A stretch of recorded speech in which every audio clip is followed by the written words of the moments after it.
Sejam todos muito bem-vindos a mais uma aula de Cinesiologia e Biomecânica. Na aula de hoje nós vamos abordar o conteúdo sobre biomecânica do equilíbrio e da postura.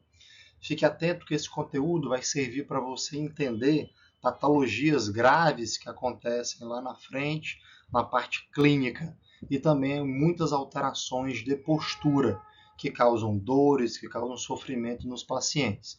Para isso, você precisa entender como é o funcionamento normal do equilíbrio e da postura, para entender qualquer padrão de anormalidade que fuja desses valores normativos, tá?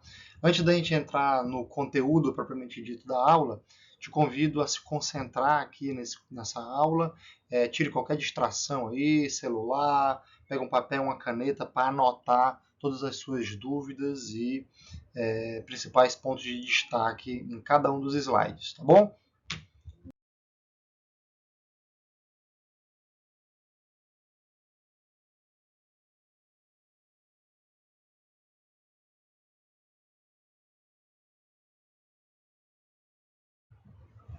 Como de praxe, essas aqui são as referências que eu indico os alunos a estudarem mais aprofundadamente a origem do conteúdo. Então, esse primeiro livro aqui do Joseph Hamill, Bases Biomecânicas do Movimento Humano, o livro clássico aqui do Donald Newman, de Cinesiologia do Aparelho Músculo-Esquelético, e o livro de Biomecânica Básica da Susan Hall.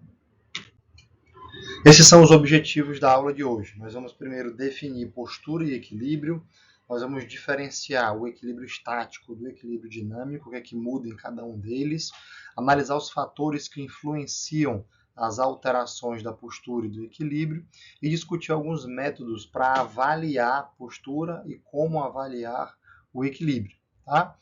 Então, fique atento a essa sequência de conteúdo que nós vamos iniciar por postura. A postura ela modificou muito, a postura humana modificou muito ao longo dos anos, né?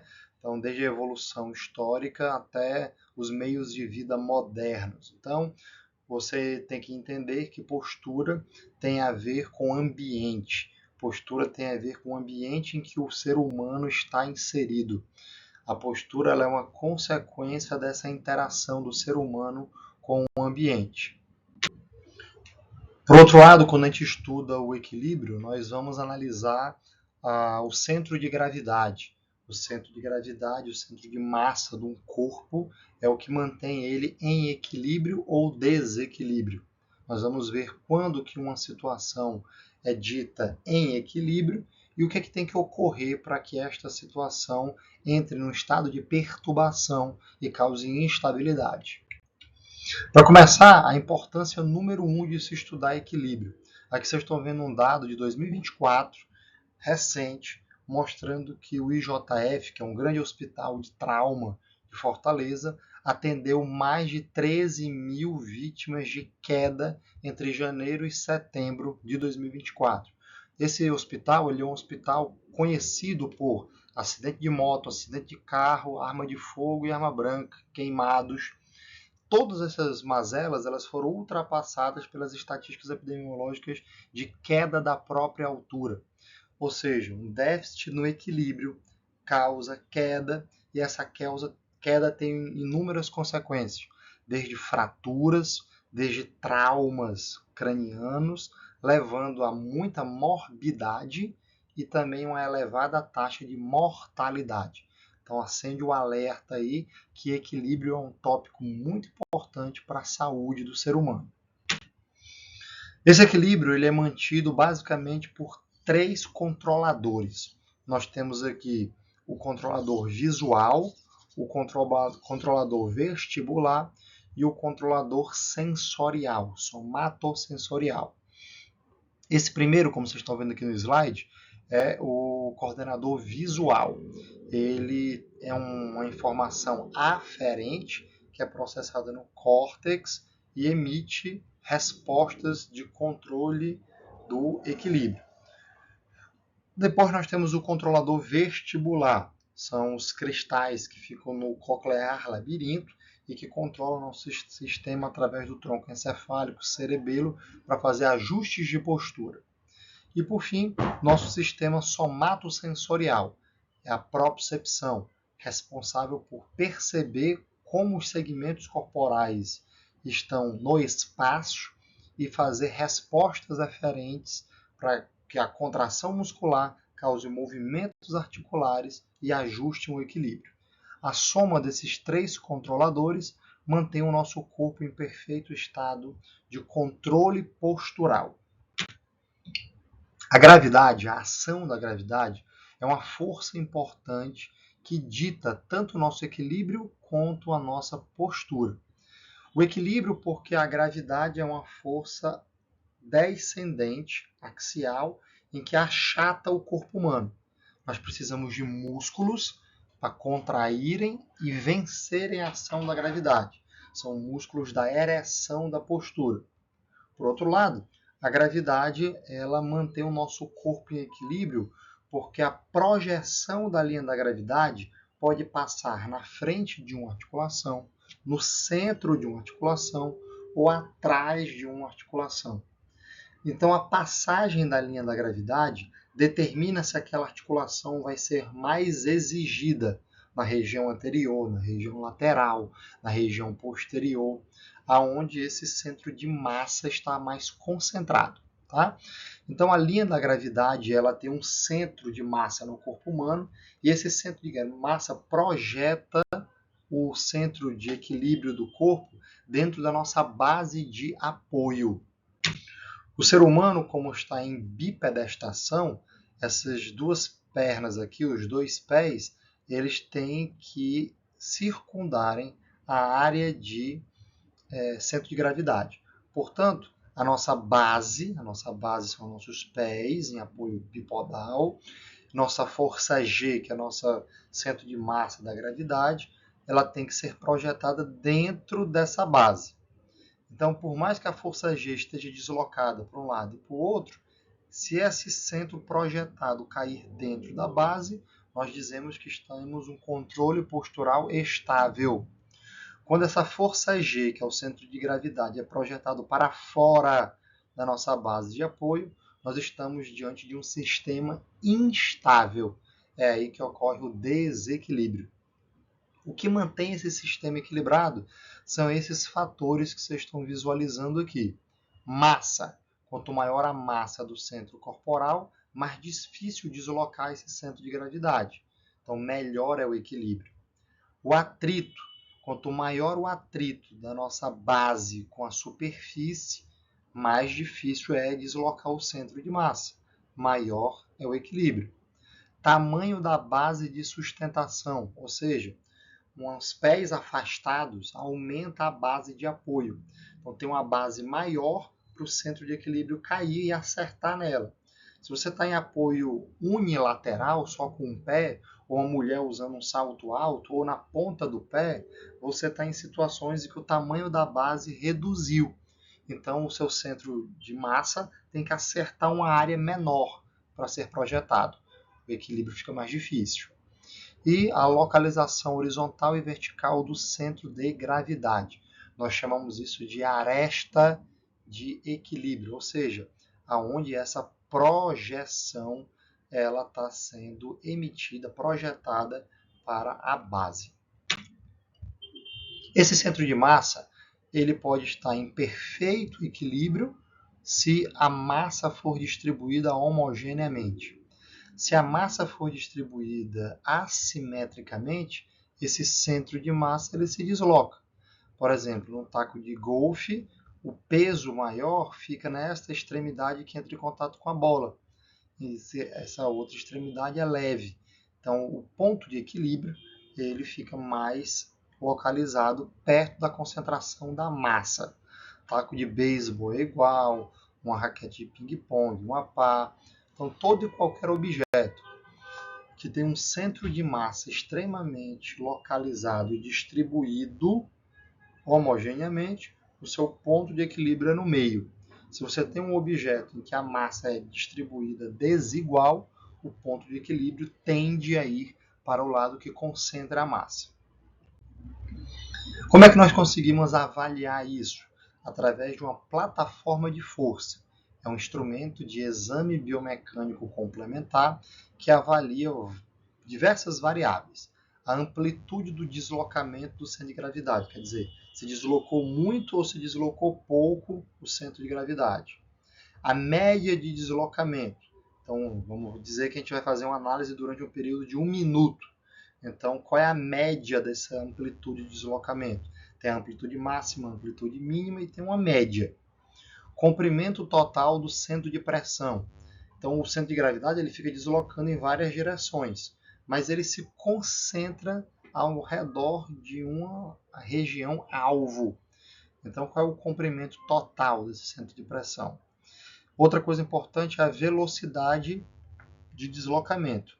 Uma coisa é eu ter uma amplitude de deslocamento grande, mas sendo deslocada lentamente. Vai de um extremo para o outro lentamente. Outra coisa é eu fazer isso rapidamente. Então, o equilíbrio fica mais prejudicado quando a velocidade em que o centro de massa é deslocado é mais rápida. Tá? E a área da elipse de oscilação. Então, imagine uma folha de papel em branco e o nosso centro de gravidade projetado nessa folha de papel e ele fica riscando essa folha de papel. Essa geometria nós chamamos de elipse. Então, a área de elipse de oscilação nada mais é do que a área de deslocamento do nosso centro de massa. Nessa figura, vocês estão vendo o exemplo de várias bases de apoio, bases de sustentação. Na figura A, bipodal, na figura B, durante o deslocamento de uma marcha, quando a pessoa está andando, em que o peso do corpo está se deslocando do pé que está atrás para o pé que está na frente. Então ocorre esse deslocamento, uma base de apoio mais larga comparado à figura A. Aqui você está vendo a pessoa com a mão já apoiada no chão. Aqui está vendo os dedos da mão com os dedos do pé. Uma posição de 4 apoios. Então veja que o tamanho da área vai modificando. E isso também muda o centro de gravidade. Esse centro de gravidade ele pode ser medido diretamente ou indiretamente. Quando a gente vai medir o centro diretamente, o corpo ele é tido como um objeto único e o seu centro de massa. É mais incomum fazer isso. Geralmente, nós fazemos a abordagem indireta, em que o corpo ele é fragmentado em segmentos. Cada segmento tem o seu próprio centro de massa. E depois, a resultante de força de cada um desses segmentos é a resultante do corpo como um todo. Esse é um exemplo de esquema em que o corpo humano ele é colocado em um modelo biomecânico e nós vamos, a cada segmento, traçando um Y e um X, ou seja, uma posição Y para uma posição X de cada um dos segmentos no espaço. E no final, ó, nós temos um CG, um centro de gravidade geral para o corpo, e um P, que é uma força-peso geral para o corpo. No exemplo prático, quando um atleta, por exemplo, está saltando para cabecear uma bola no futebol, nós traçamos cada um dos centros de gravidade dos segmentos corporais. Depois nós projetamos cada Y e cada posição X desses segmentos corporais e analisamos essas coordenadas X e Y para cada um dos segmentos. Com isso, é possível projetar uma resultante do centro de massa que não vai estar exatamente no centro do corpo, geometricamente falando. Ela pode estar deslocada mais para um lado se todas as somas dos segmentos corporais estiverem tendenciando para esse lado. Esse centro de gravidade ele é influenciado pela passagem da linha de gravidade nas estruturas do corpo. Isso numa postura normal. Então, observando aqui um indivíduo no plano sagital, vocês verificam que a linha da gravidade ela parte a cabeça em 2/3 para frente e 1/3 para trás. Ou seja, não é bem no centro da cabeça. É um pouco mais para trás que essa linha de gravidade passa. Então, a tendência natural era o peso da cabeça cair para frente. Isso não acontece porque os músculos posteriores contraem e equilibram essa bioalavanca, mantendo o olhar ao horizonte. Mas a linha da gravidade passa atrás da cabeça. Depois nós temos uma lordose cervical. Essa lordose cervical faz uma curva para frente. Se a curva é para frente, nós temos uma convexidade na região anterior e uma concavidade na região posterior. Ou seja, a linha da gravidade ela passa atrás da cervical. Tá? Na coluna torácica, o esperado é que se tenha uma cifose. Se é cifose, então a concavidade é para frente, a linha da gravidade passa na frente da coluna torácica. Na lombar é igual à cervical, nós temos uma lordose, portanto a concavidade ela é posterior e, portanto, a linha da gravidade passa atrás da coluna lombar. Quando chega no quadril, na pelve, na bacia, é mais ou menos o nosso ponto de centro de gravidade. Então ela passa, em geral, no centro da articulação do quadril.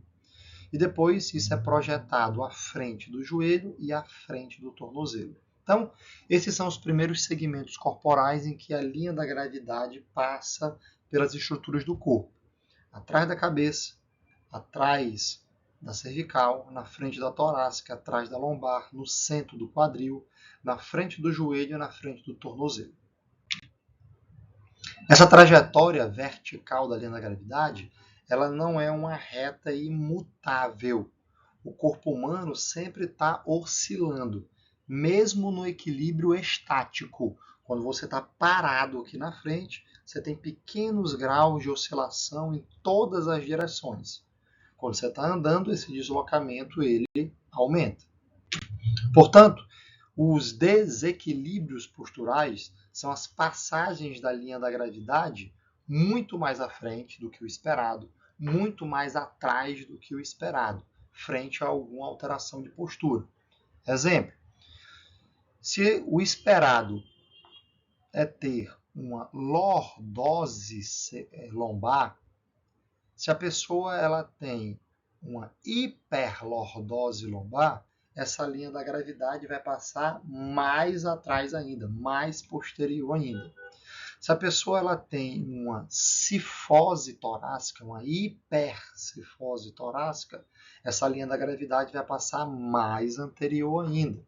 Se a pessoa tem uma cabeça anteriorizada, uma cabeça projetada excessivamente para frente, essa linha da gravidade vai passar mais posterior ainda. Ou seja, mudar a passagem da linha da gravidade no plano sagital vai exigir mais ou menos esforço dos músculos para manter aquele segmento equilibrado. Numa cabeça excessivamente anteriorizada, os músculos posteriores vão ter que trabalhar muito mais para manter o equilíbrio dessa cabeça. Quando a gente fala de plano frontal, aí a figura muda um pouco. Nós temos o alinhamento das cinturas escapulares e o alinhamento da cintura pélvica, basicamente como centro de massa. Então, no caso de uma escoliose, em que um ombro fica mais alto que o outro, em que uma pelve fica mais alta que a outra, um caso de discrepância no comprimento dos membros inferiores, um caso de varo de joelho ou valgo de joelho, que encurta a distância das pernas por causa do desalinhamento do membro inferior. Isso tudo são alterações de plano frontal. Uma pisada supinada que faz com que a força de reação do solo passe mais medial ou mais lateral ao joelho. Aqui no plano sagital, esses são desequilíbrios clássicos desse plano sagital. Esse aqui é o desequilíbrio posterior. Vocês estão vendo o indivíduo aqui com um tornozelo mais fechado, ou seja, com mais dorsiflexão, um joelho mais fletido. Vocês estão vendo aqui um quadril em retroversão, ou seja, uma pelve em retroversão, uma coluna lombar em cifose, em retificação torácica, em retificação lombar, seguida de uma hipercifose torácica e uma cabeça anteriorizada. Então, essas são as alterações de posturas típicas do desequilíbrio posterior. Tá?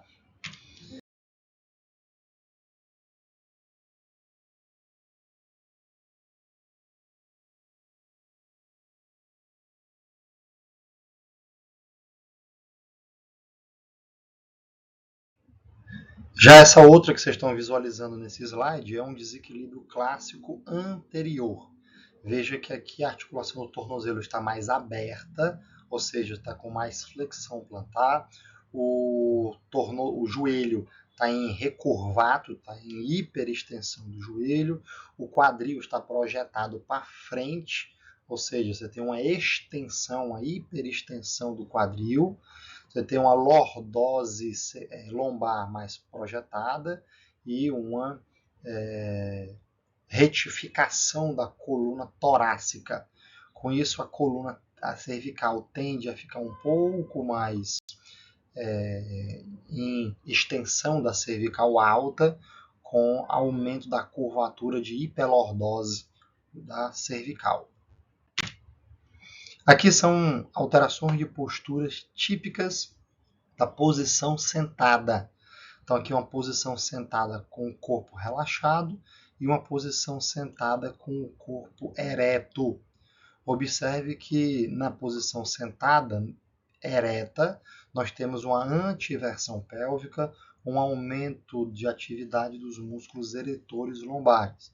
Enquanto que na posição relaxada, você tem aqui um encurtamento dos músculos extensores do quadril, músculos pélvico-trocantéricos, e uma posição de retroversão pélvica seguida de retificação lombar. Nessa primeira posição, você consegue manter a lordose lombar, mantendo aqui então uma posição mais anterior do disco vertebral, e na posição relaxada você abre a coluna, a vértebra em flexão, trazendo, convidando esse disco vertebral para uma região mais posterior. Aqui vocês estão visualizando um aparelho que foi muito utilizado na fisioterapia, chamado cimetógrafo. Nós temos alguns aparelhos desses em laboratório ainda. Esse aí é um de vidro, né, de acrílico, tem de plástico para você colar em uma parede, enfim. A gente colocava a pessoa em frente a esse instrumento, batia uma foto para poder facilitar a análise do alinhamento postural. E essas eram as análises que nós fazíamos para poder observar as alterações de postura, né? Então a gente observava se o indivíduo ele tinha um bom alinhamento entre um ombro e outro, analisávamos a rotação do membro inferior, analisávamos a projeção do centro de gravidade na base de apoio. Eram essas as análises que nós conseguíamos fazer, muito ainda subjetivamente, com o cimetógrafo.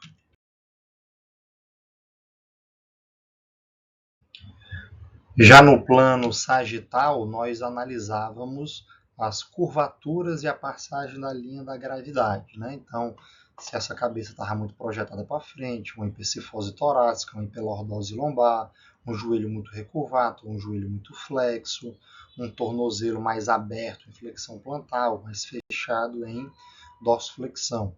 O quadril sempre, a linha da gravidade, a gente espera que passe no centro do quadril. Então, o quadril mais projetado para frente ou mais projetado para trás, nós também conseguimos observar aqui. Então, todos esses eram os pontos de análise do cimetógrafo para pacientes que tinham alterações de postura. Aqui nós conseguimos identificar estratégias de equilíbrio. Agora, estratégias de equilíbrio para manter o estático e fazer uma transição para o dinâmico. Essa primeira que vocês estão vendo aqui está concentrada no tornozelo, essa segunda está concentrada no quadril e essa terceira está concentrada em dar um passo à frente. Estratégia do tornozelo, estratégia do quadril e estratégia do passo. Essa figura aqui é fantástica e nos ajuda a entender o que ocorre em termos de recrutamento muscular quando o corpo humano ele é submetido a uma perturbação pelas costas. Então, se esse indivíduo que está parado aqui, estático, sofre um empurrão aqui pelas costas, ele precisa se defender dessa perturbação. Como é que ele faz isso? Através de duas estratégias posturais que controlam o centro de massa frente a perturbações posteriores. A primeira é a estratégia de tornozelo e a segunda é a estratégia de quadril. Nessa primeira, vocês estão visualizando que os músculos gastrocnêmio, isquiotibiais e paravertebrais são os músculos mais ativados. Aqui é o início da perturbação, logo depois do início, milissegundos depois, esses músculos posteriores são ativados. Depois, nós temos uma estratégia chamada estratégia do quadril. Depois da perturbação, depois de um certo tempo, esses músculos anteriores, que são os músculos abdominais e o músculo do quadríceps, são ativados. Aqui nós fazemos uma estratégia de dorsoflexão em cadeia cinética fechada e aqui nós fazemos uma estratégia de flexão do quadril em cadeia cinética fechada. Na estratégia de tornozelo, os músculos posteriores são ativados primeiros e na estratégia de quadril, os músculos anteriores são ativados primeiro. Percebam que nessa perturbação posterior, backward, empurrão, a pessoa está parada, vem outra atrás e empurra pelas costas, tá? Nós temos então um certo comportamento em que os músculos de tibial anterior, gastrocnêmio, quadríceps, isquiotibiais, abdominais, paravertebrais são mais ativados ou menos ativados. Veja que o abdominal aqui, ó, ele está em uma linha reta. Veja que o quadríceps está praticamente em linha reta. Quem é que está mais ativado no tipo de perturbação dessa? Gastrocnêmio, isquiotibiais e paravertebrais, ou seja, os músculos posteriores, para poder absorver e resistir a essa perturbação externa. Tá? Quando o indivíduo está parado e sofre um empurrão pela frente, uma perturbação anterior, veja como esse comportamento modifica. Ó. O gastrocnêmio fica numa linha reta, o isquiotibial fica mais parado, ó. Os músculos paravertebrais também numa linha reta. Veja os músculos anteriores agora. Ó. O abdominal, que estava numa linha reta, agora ele fica bem ativado. O músculo do quadríceps fica mais ativado também. Olha o tibial anterior aqui, ó, que estava numa linha reta em repouso, começa a ser ativado quando a perturbação ela é anterior. Então, a depender da origem do vetor da perturbação, determinados grupos musculares são ativados para responder a essa perturbação e manter o nosso centro de massa dentro da base de apoio, em equilíbrio. Aqui eu trago para vocês 8 perguntas para vocês fazerem como dever de casa. Quando vocês estiverem assistindo essa aula, terminar essa aula, rever todas as anotações, ler o livro, tentem responder essas 8 perguntas aqui. Pausa o vídeo aqui nesse momento e responde. Não faz só mentalmente, não. Escreve, elabora uma resposta textual para cada uma dessas perguntas que vocês estão vendo aqui no slide. Eu ainda coloco para vocês 4 estudos dirigidos práticos para vocês fazerem com algum colega ou na hora da aula de monitoria ou quando vocês estiverem com alguém que vocês possam ver na prática a aplicação desses conteúdos teóricos, tá? Aqui tem um experimento 1, 2, 3 e 4, para vocês fazerem com algum outro voluntário na prática e perceberem o que muda na postura e no equilíbrio desses indivíduos, tá bom? Experimento prático aqui para vocês sobre a aula teórica. Muito bem, pessoal, chegamos a mais uma aula, ao final de mais uma aula de biomecânica. Espero que tenha ficado claro para vocês o conteúdo sobre equilíbrio e sobre postura. Deixo esse espaço aqui para vocês escreverem toda e qualquer pergunta, dúvida que vocês tenham, beleza? Até a nossa próxima aula. E não esqueçam de curtir, compartilhar todo esse conteúdo que vocês estão tendo acesso, seja no canal do YouTube, seja no canal do Instagram. É muito importante para a gente conseguir fazer com que esse conteúdo de biomecânica chegue a cada vez mais alunos de fisioterapia ou de educação física que queiram aprender mais sobre biomecânica. Valeu? Um abraço aí para todos. Tchau.